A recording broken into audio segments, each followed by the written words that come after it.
नमस्कार दोस्तों। माँ तो सिर्फ माँ होती है जिसका स्थान कोई नहीं ले सकता है। दुनिया में माँ ही ऐसी होती है जो कि बिना स्वार्थ के अपने बच्चों को प्यार और दुलार करती है। तो चलिए आज इस कहानी में मैं माँ के ममता की कहानी सुनाने जा रही हूँ जो दिल को छूती है। तो दोस्तों इस वीडियो को लाइक कीजिए, चैनल को सब्सक्राइब और कमेंट बॉक्स में अपनी राय जरूर लिखिए और अंत तक बने रहिएगा। रमेश अब बड़ा हो गया था। पढ़ लिख कर अब उसकी एक अच्छी सी नौकरी एक शहर में भी लग गई थी। कुछ दिनों के बाद उसके माँ बाप के उसकी शादी एक सुंदर और सुशील लड़की से करा दिया जो कि वह भी नौकरी करती थी।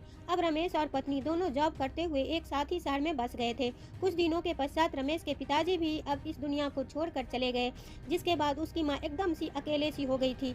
जिसके बाद कुछ दिनों के बाद रमेश अपनी माँ को अपने साथ रहने के लिए शहर ले आया। जिसके बाद शहर में आकर रमेश की माँ खुद को एकदम अकेले पाती थी। इस तरह उन्हें भी अच्छा नहीं लगता था, लेकिन एक माँ अपने बेटे की हमेशा खुशी ही चाहती है।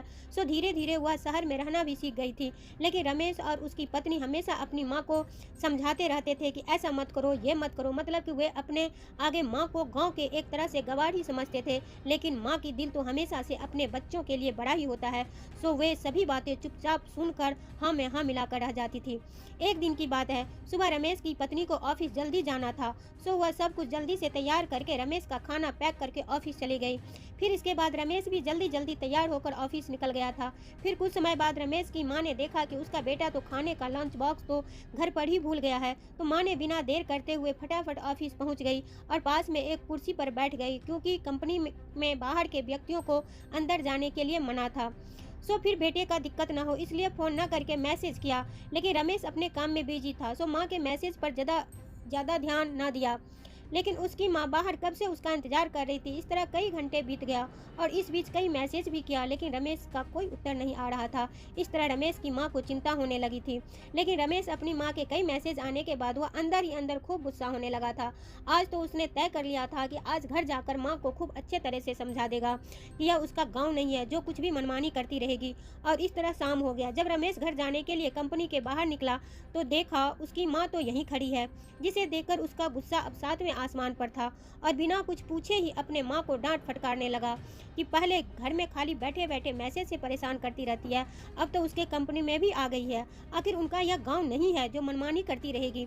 यह सुनकर रमेश की माँ ने खाने की टिफिन रमेश की ओर आगे बढ़ा दिया, जिसे देखकर रमेश को अब समझते हुए देर न लगी कि वो अपना खाना भूल गया था जिसे माँ ने उसे देने के लिए यहाँ आई थी।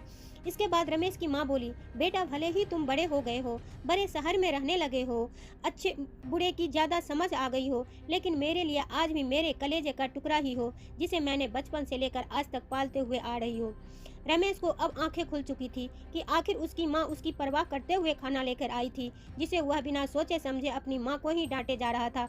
अब वह अपने किए हुए पर बहुत पछतावा हो रहा था, जिसे देखकर माँ ने उसे एक बार फिर से अपने गले लगा लिया और इस तरह रमेश अब आगे से खुद को माँ के लिए बदल लिया था। अब उनकी पहले से ज़्यादा अच्छे से देखभाल करने लगा था, जिसके बाद माँ को अब हर शहर भी अच्छा लगने लगा था, क्योंकि अब उसका बेटा फिर से उसे मिल गया था।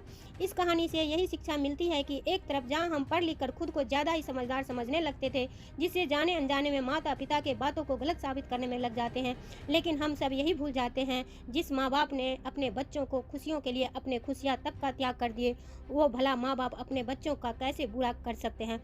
तो दोस्तों हर माँ बाप की यही इच्छा होती है कि उनकी संतान उनकी बुढ़ापे की लाठी बने, लेकिन विकास के अंधी दौर में हम सभी अपने मूलों को भूलते जा रहे हैं, जो कि बहुत ही शोचनीय है।